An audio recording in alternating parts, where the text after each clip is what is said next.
दोस्तों कल बांग्लादेश की सरकार गिर गई है और वहां की तानाशाह जो शेख हसीना थी वो मुल्क छोड़कर फरार हो गई हैं।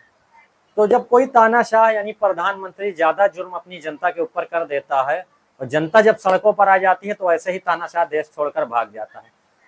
तो ये विवाद शुरू कहां से हुआ, चलिए मैं शुरू से आपको बताता हूँ। इसकी 3 वजह हैं, पूरा वीडियो देखिए, आपको वजहें समझ में आ जाएगी और चैनल को सब्सक्राइब भी कर लीजिए।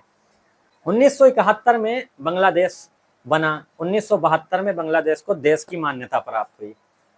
तो जो शेख हसीना के फादर थे वहां के प्रधानमंत्री बने, उसके बाद शेख हसीना 4 बार से प्रधानमंत्री हैं।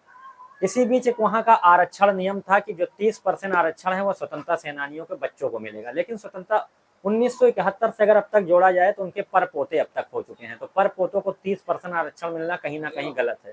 तो इस वजह से प्रदर्शन चालू हो गया और आम इंसानों ने प्रदर्शन करना स्टार्ट कर दिया। प्रदर्शन धीरे धीरे उग्र होता गया। तो वहां के आम जनता की ये मांग थी कि आम जनमानस को भी ज्यादा आरक्षण मिले, उसके अलावा जो दिव्यांग अल्पसंख्यक हैं उनको भी थोड़ा आरक्षण बढ़कर मिले। तो इस वजह से आंदोलन पहले सैकड़ों में था, फिर हजारों में हुआ, फिर लाखों में हुआ। उसी बीच शेख हसीना की सरकार ने उन पर गोलियां चलवाई और उनको उसमें कई छात्रों की मौत हो गई। शेख हसीना का एक बयान आया कि जो जितने भी आंदोलनकारी या क्रांतिकारी लोग हैं वो लोग पाकिस्तानी समर्थक हैं।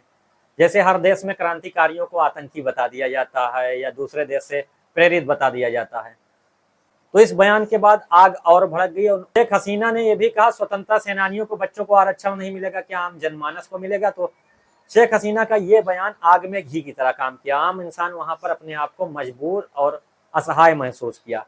आंदोलन बढ़ते गया। शेख हसीना की पुलिस ने गोलियों से कई छात्रों की जान भी ली।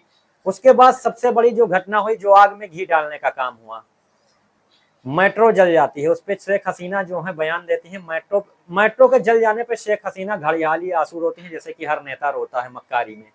और जो छात्र मर जाते हैं उनके बारे में कुछ नहीं बोलती हैं। तो ऐसे ऐसे प्रदर्शन बढ़ते जाते हैं। वहां के आंदोलनकारी और प्रदर्शनकारी जाकर प्रधानमंत्री आवास और राष्ट्रपति आवास में कब्जा कर लेते हैं। आप लोगों को तस्वीरें दिख रही होगी।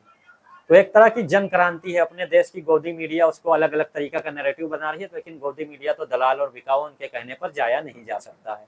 तो आप लोग इसके बारे में क्या सोचते हैं? शेख हसीना के बारे में क्या सोचते हैं? प्रदर्शनकारियों के बारे में क्या सोचते हैं? कमेंट्स करके जरूर